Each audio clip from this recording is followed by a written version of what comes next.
Namaste everyone. Mahati Wellness welcomes you to this series on Maharishi Patanjali's Yoga Sutras. In the previous Sutra 1.34, we explored how awareness of breath naturally calms and steadies the mind. Now, in Sutra 1.35, Maharishi Patanjali introduces another doorway to inner steadiness, one that emerges from focusing on any subtle sensory experience that brings clarity to the mind. The sutra is Vishayavati va pravrittir utpanna manasa isthiti nibandhini. The meaning is awareness of subtle sensory impressions brings steadiness to the mind. Let us understand word by word meaning of this sutra. The first word is Vishayavati, which means connected to a specific sense object. Va means or, pravritti, arising perception or movement. Utpanna, when generated, manasa, of the mind, isthiti nibandhini, that which stabilizes or anchors the mind. The total meaning is when a clear and uplifting sensory experience arises, focusing on it steadies the mind.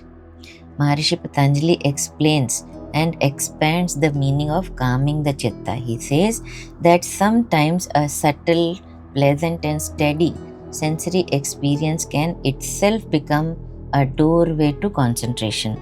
We have 5 kinds of sensations: smell, taste, vision, touch and sound. Our senses bring many impressions, but a very few experiences naturally quiet the mind. For example, a beautiful natural sight, soothing sound, comforting touch, gentle fragrance, or a pleasing taste.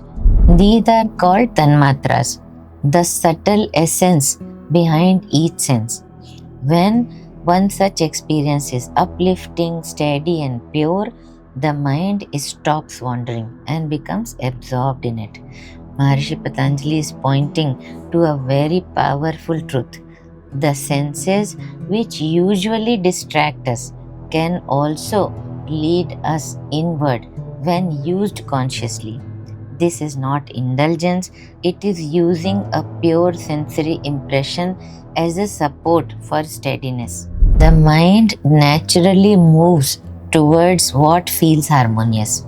When we consciously choose a sense object that promotes peace, the mind rests in that simplicity, thus becomes ekagra, one-pointedness. Thus, senses can bind us or liberate us depending on how we use them. Let us do a practical reflection. Choose one object that brings calmness: a flower, a diya, a flame, soft mantra, or even the feeling of your own heartbeat. Let your attention rest gently on it for a few moments. Notice how the mind settles without effort. The essence of this sutra is that uplifting sensory impressions can stabilize the mind. The senses, when purified, become tools for inner stillness. One-pointedness can arise from simple, harmonious experiences. In this Sutra 1.35, Maharishi Patanjali reminds us that peace can arise through many doors, even through our senses. In the next Sutra 1.36, he reveals yet another beautiful method. So I will see you in the next episode with next Sutra. Namaste.